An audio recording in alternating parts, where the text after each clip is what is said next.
First and foremost, I want to give all honor and glory to Yahweh, Bahashem, Yahushai, Bahashem, Rukakadash. Double honors to the elders of GMS. Shalom to the brothers out there doing this truth and sincerity. To the sisters out there and to the ribs out there that's, maintaining and, staying in order. Not flapping their mouth too much. I had recorded this video. Forgot where I got it from. But it has to do with my tribe, right? Ephraim, the Puerto Ricans, so-called Puerto Ricans, and how they started to use some type of like Planned Parenthood tactics on the Puerto Ricans. I know this from my family because I was born out there, and I have a real big family. Like my mom has, I think it was like 16 brothers and sisters, and my dad had 11. And then at my mom's age, that's when they started to tie people's tubes, and my mom got her tubes tied after 2 kids. So they knew that Ephraim is fruitful, right? And we multiply like crazy. And Judah's going through the same thing, and all the other tribes, but Ephraim is known as a fruitful bow. Anyways, let's watch this video real quick, and we'll just run through it.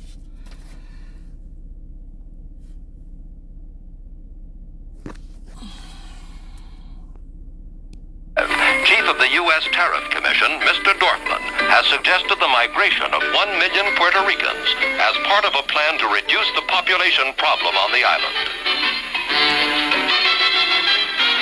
This migration was spontaneous inasmuch as the workers decided to migrate in search of jobs, but it was also planned. A confidential report by the island's government suggested in 1955 that 60,000 should leave. Shipping people out was, in effect, official policy.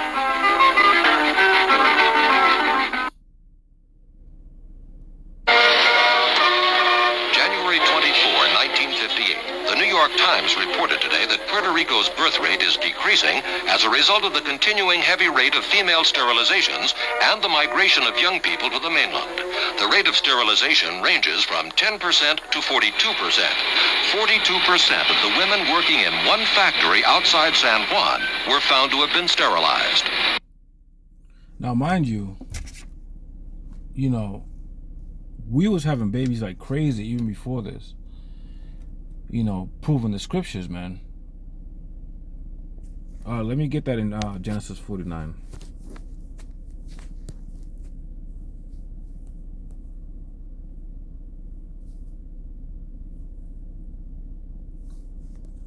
It says, Joseph is a fruitful bow, even a fruitful bow by a well, right? And what is that well? It's that island surrounded by water, right? He's talking about the island of Puerto Rico and where we'll be dwelling in the last days, right?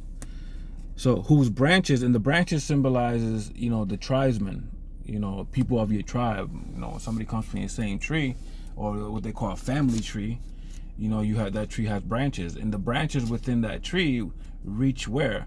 Run over the wall, right? Over the borders of Puerto Rico, right?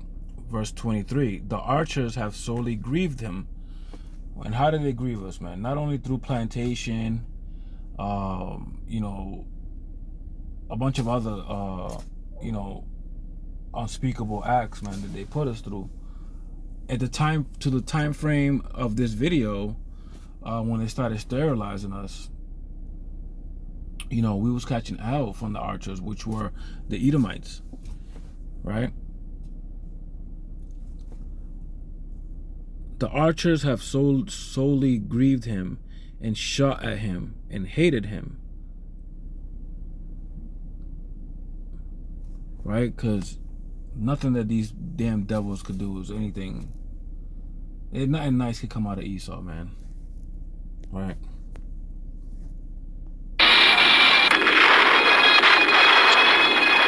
North American troops landed in Puerto Rico in 1898. 2 years later, Charles Allen, first North American civilian governor, complained that there were too many Puerto Rican laborers and poor and not enough men of capital.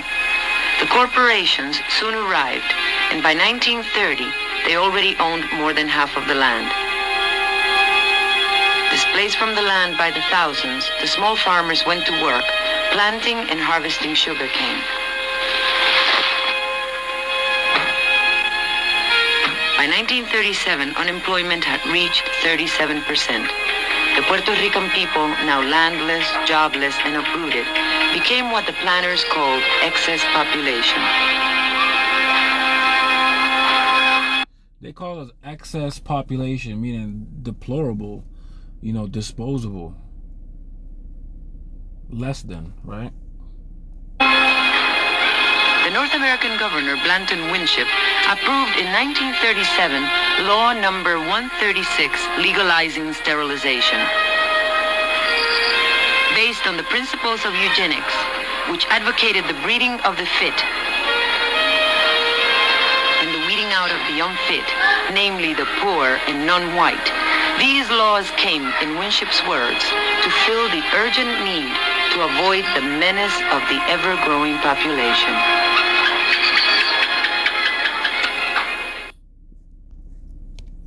Right?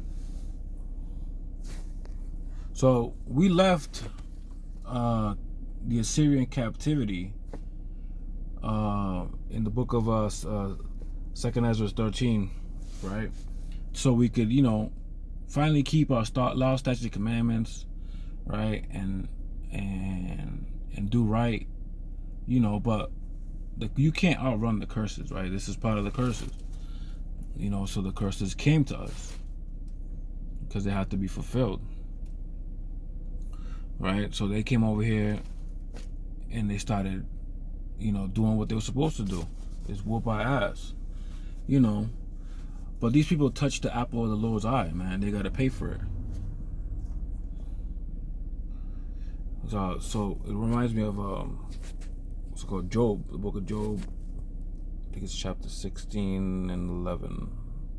Let's see, Job.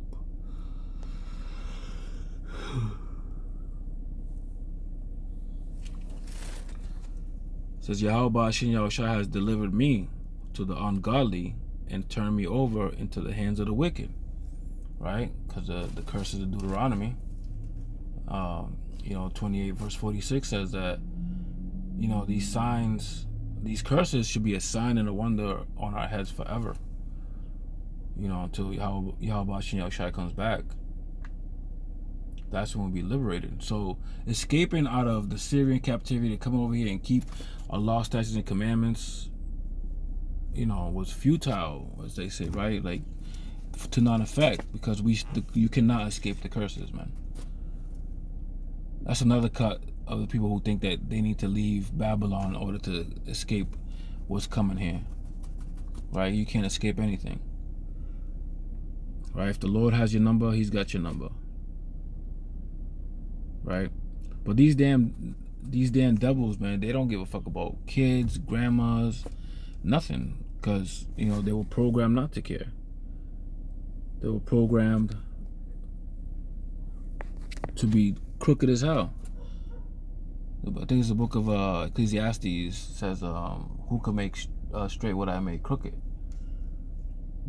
Somebody can correct me in the comments if I'm off on that one, right? Let's go to Deuteronomy 28:50 real quick. A nation of fierce countenance, we shall not regard the person of old, nor show favor to the young, right? Because they didn't care if you was pregnant when they first came out there. They was ripping babies out of bellies. They don't give a fuck about, if you got, two kids, one kid. They don't care about none of that. All they care about is, getting their bellies fat, right? But they gotta pay for it. and they're gonna pay for it. And Lord willing, above that number, they get to see it happen, right? The Numbers 35 verse 33 says, "So ye shall not pollute the land wherein ye are, for blood it defileth the land, and the land cannot be cleansed of the blood that is shed therein, but by the blood of him that sheddeth."